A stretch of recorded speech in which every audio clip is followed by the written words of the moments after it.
How to fix the Wix strip video issue. I'm going to show you how you can easily fix the Wix strip video issue. First, go to your web browser and search for wix.com. Now click on the first link to visit the Wix website. Ensure both Wix and your browser is up to date. Next, log into your account and select the site by clicking on it. Click on the Design Site button on the top right side of the screen.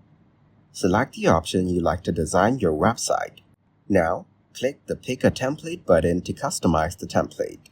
Browse through all the given templates here.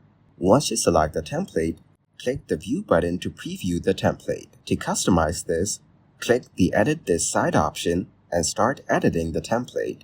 It will start preparing and loading all the pages.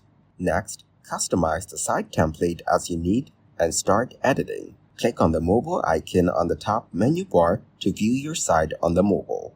Now customize the header and back to top button style on mobile. Scroll down to view the complete site. Once finished, click the Publish button to start publishing. You can contact Wix support for help. They can assist you with issues.